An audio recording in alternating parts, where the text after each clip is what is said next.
10 सितंबर 1965 पाकिस्तान का सियालकोट सेक्टर।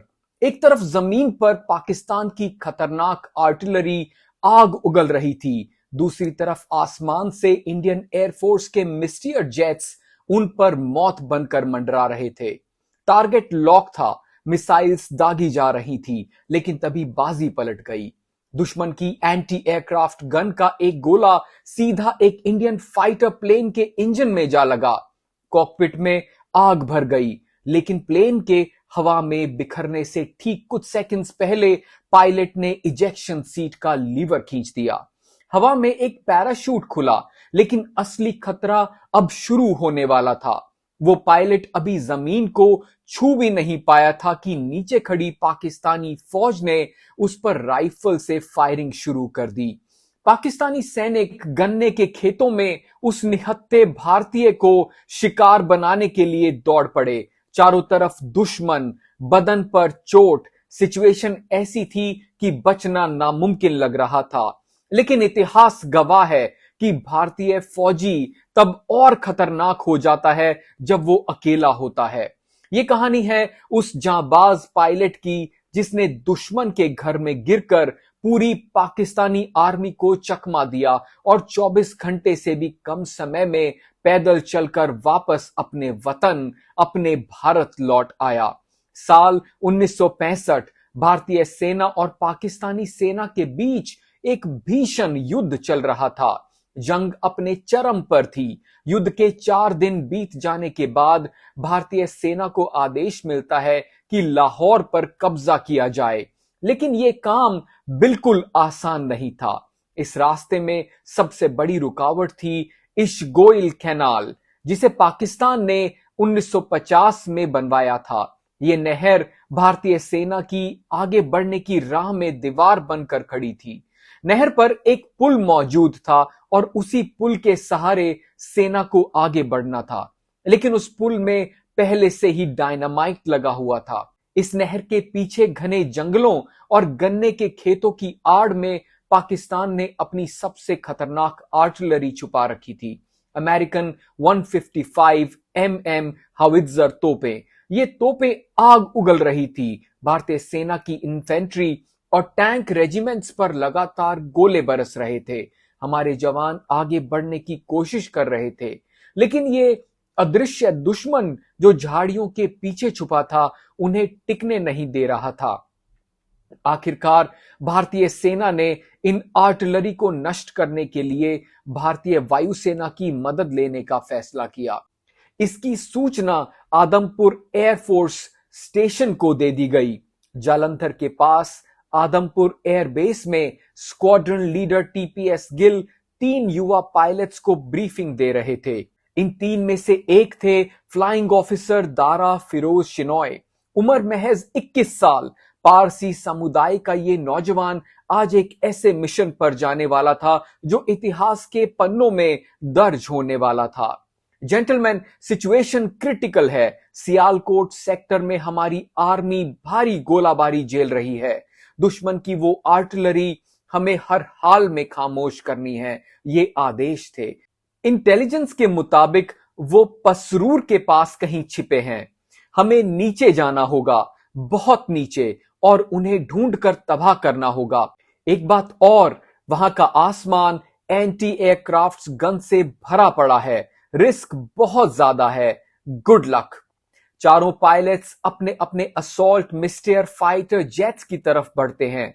ये फ्रांस के बने विमान हैं जो ग्राउंड अटैक के लिए बेहतरीन माने जाते हैं, लेकिन उनके सामने चुनौती है पाकिस्तान के F-86 सेबर जेट्स और जमीन से आसमान में मार करने वाली तोपें। चारों पायलट पाकिस्तान की तरफ निकल पड़ते हैं। रडार से बचने के लिए ये लोग ट्री टॉप लेवल पर, यानी पेड़ों के बिल्कुल ऊपर से बहुत नीचे की उड़ान भर रहे हैं। अचानक रेडियो पर आवाज आती है, टारगेट इन साइट, 12 o'clock। सामने पाकिस्तान की एक सप्लाई ट्रेन दिखाई देती है जो गोला बारूद लेकर फ्रंट लाइन की तरफ जा रही थी। स्क्वाड्रन लीडर गिल का ऑर्डर आता है, एंगेज। मिस्टियर जेट्स गोता लगाते हैं। रॉकेट्स और कैनन की आग से वो ट्रेन कुछ ही पलों में मलबे के ढेर में बदल जाती है। मिशन का एक हिस्सा पूरा हो चुका था। जब पायलट अपने फाइटर प्लेन से भारतीय सीमा में वापस लौट रहे होते हैं, तभी उन्हें बाकी पाकिस्तानी आर्टिलरी दिखाई देती है जिनकी तलाश में वो निकले थे। लेकिन वो उन पर बॉम्ब नहीं गिरा सके क्योंकि सारे बॉम्ब्स पहले ही ट्रेन पर इस्तेमाल हो चुके थे। बेस पर वापस आकर रिफ्यूलिंग और रीआर्मिंग का काम बिजली की रफ्तार से होता है। दारा शिनॉय को जबरदस्त भूख लगी थी। उन्होंने सुबह से कुछ खाया नहीं था। वो मेस की तरफ भागते हैं, लेकिन वहां अफरा तफरी और भीड़ थी। एक वेटर से पानी मांगते हैं, लेकिन वो किसी और ऑफिसर को सर्व करने में बिजी था। क्रू रूम में उनके साथी फिलिप राजकुमार बैठे थे। वो दारा की हालत देखकर कहते हैं, दारा ये पानी पी लो, पता नहीं अगली बार पानी कब नसीब होगा। यह एक गिलास पानी अगले 24 घंटों तक उनकी जिंदगी का एकमात्र सहारा बनने वाला था। फिर चारों पायलट दोबारा अपने टारगेट की तरफ उड़ान भरते हैं। जैसे ही भारतीय विमान उनके ऊपर पहुंचते हैं, नीचे से जैसे आतिशबाजी शुरू हो जाती है। पाकिस्तान की एंटी एयरक्राफ्ट गन्स का जाल आसमान में फैल जाता है। हर तरफ काला धुआं और विस्फोट। दारा शिनॉय का विमान डाइव करता है। वो अपने रॉकेट्स फायर करते हैं। निशाना सही बैठता है, लेकिन तभी एक जोरदार झटका लगता है। एक 40 mm एंटी एयरक्राफ्ट शेल सीधा लगता है। कॉकपिट के अंदर लाल बत्तियां जलने लग जाती हैं। वार्निंग सायरन्स बजने लगते हैं। विमान अब एक पत्थर की तरह जमीन की तरफ गिर रहा था। नीचे पाकिस्तान की जमीन तेजी से करीब आ रही थी। दारा तुरंत इजेक्ट कर जाते हैं। अगला पल दारा हवा में झूल रहे थे। पैराशूट खुल चुका था, लेकिन नीचे से गोलियों की आवाज आ रही थी। जिनेवा कन्वेंशन के मुताबिक गिरते हुए पायलट पर गोली चलाना वॉर क्राइम माना जाता है, लेकिन पाकिस्तानी सैनिक उन पर लगातार फायरिंग कर रहे थे। गोलियां उनके पैराशूट में छेद कर रही थी। दारा रस्सी खींचकर ग्लाइड करने की कोशिश करते हैं ताकि निशाना मुश्किल हो जाए। वो गन्ने के घने खेत की तरफ उतरते हैं। जमीन पर टकराते ही पैराशूट रिलीज करते हैं और तुरंत खेतों में रेंगना शुरू कर देते हैं। अगर पकड़े गए तो टॉर्चर या मौत निश्चित थी। अब शुरू होता है एक खतरनाक चूहे बिल्ली का खेल। दारा सोचते हैं, अगर सीधा ईस्ट यानी भारत की तरफ भागेंगे तो सर्च पार्टी उन्हें वहीं ढूंढेगी। इसलिए वो वेस्ट यानी पाकिस्तान के और अंदर की तरफ दौड़ना शुरू कर देते हैं।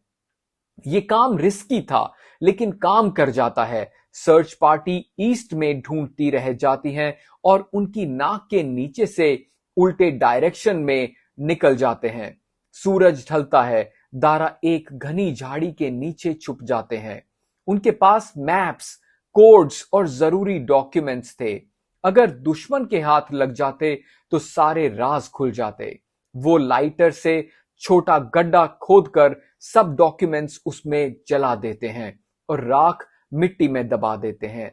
20 घंटे हो चुके थे। गला प्यास से सूख गया था। रात होते ही वो नॉर्थ ईस्ट की तरफ मुड़ते हैं, भारत की तरफ। गांव से दूर रहने की पूरी कोशिश करते हुए लगातार चलते रहते हैं। रास्ते में नहर मिलती है। हैवी फाइट गियर और बूट्स और पिस्टल के साथ तैरना आसान नहीं था। ठंडा पानी शरीर को सुन्न कर रहा था। प्यास बुझाने के लिए गंदा पानी पीना पड़ता है। कीचड़ और दलदल से गुजरते हुए वो अपने चेहरे और हाथों पर गीली मिट्टी मल लेते हैं। लगातार 5 घंटे की मशक्कत के बाद उन्हें एक पक्की सड़क दिखाई देती है, अमृतसर बटाला हाईवे। मतलब वो भारत में थे, लेकिन खतरा अभी भी था, फ्रेंडली फायर का। उन्हें एक कुआं दिखाई देता है। पानी निकालकर वो जी भरकर पानी पीते हैं। तभी अंधेरे से एक आवाज आती है, कौन है वहां? दारा हाथ ऊपर कर लेते हैं, मैं एक इंडियन पायलट हूं, डोंट शूट। झाड़ियों से भारतीय सेना के जवान निकलते हैं। बंदूकें तनी हुई थी। उनकी हालत देखकर शक होता है। तभी एक सूबेदार मेजर आते हैं। शक बरकरार था, इसे जीप में बिठाओ। जीप में दारा के बगल में एक जवान बैठता है जिसके स्टेन गन की नाल सीधी दारा की कनपट्टी पर थी। अचानक झटका लगता है और गोली चल जाती है। गोली उनके कान के पास से निकलकर जीप की छत में छेद कर देती है। जवान की उंगली गलती से ट्रिगर पर पड़ गई थी। दारा सन्न रह जाते हैं। दुश्मन से बचकर अपनों के हाथ मरते मरते बच जाते हैं। कैंप पहुंचने पर सख्त पूछताछ होती है। आईडी कार्ड पूछा जाता है। मिशन पर आईडी कार्ड नहीं ले जाते, दारा ने कहा। यूनिट का नाम क्या है? स्टेशन कमांडर ने पूछा। Number 32 squadron Adampur, group captain चौकलॉय। फिर एक सवाल, फ्लाइट लेफ्टिनेंट घई को जानते हो? कैसे दिखते हैं? दारा सही जवाब देते हैं। कैप्टन उन्हें गले लगा लेते हैं। वो मेरा कजन है।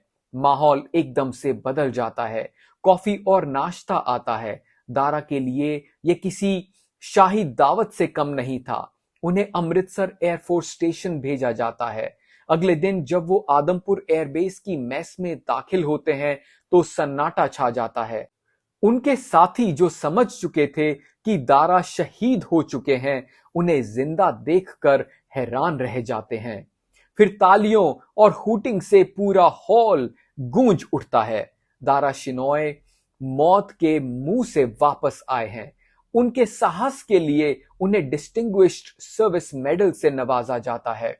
लेकिन कहानी यहीं खत्म नहीं होती। मेडिकल क्लियरेंस मिलते ही वो दोबारा कॉकपिट में वापस आ जाते हैं। 1965 की जंग खत्म होने से पहले वो 10 और मिशंस करते हैं। 1971 में उन्होंने फिर से सर्व किया। 1977 में इराक भेजे गए, जहां सद्दाम हुसैन के लीडरशिप में इराकी एयरफोर्स के पायलट्स को ट्रेनिंग दी। 1987 में मिग-21 उड़ाते वक्त बर्ड हिट हुआ, इंजन फेल हो गया, तीसरी बार इजेक्ट करना पड़ा। 3 बार मौत को चकमा देना किसी चमत्कार से कम नहीं था। रिटायरमेंट के बाद भी आसमान ने उन्हें नहीं छोड़ा। टाटा ग्रुप और फिर रिलायंस के लिए कॉरपोरेट जेट्स उड़ाए। रतन टाटा से लेकर अनिल अंबानी तक बड़े उद्योगपति अपनी सुरक्षा के लिए उन पर भरोसा करते थे। दोस्तों, अगर इस कहानी ने आपके रोंगटे खड़े कर दिए हैं, अगर आपको भी भारतीय सेना की इस जाबाज पर गर्व महसूस हो रहा है, तो वीडियो को लाइक करें और अपने दोस्तों के साथ भी जरूर शेयर करें। हमें कमेंट्स में बताएं कि आप किस और वॉर हीरो की कहानी सुनना चाहते हैं। दोस्तों, अगली वीडियो में हम बात करेंगे ऑपरेशन ब्लैक टॉर्नेडो के बारे में, कैसे 26/11 अटैक को कंट्रोल में लिया गया था। अभी के लिए नमस्कार, मैं मनोज शर्मा।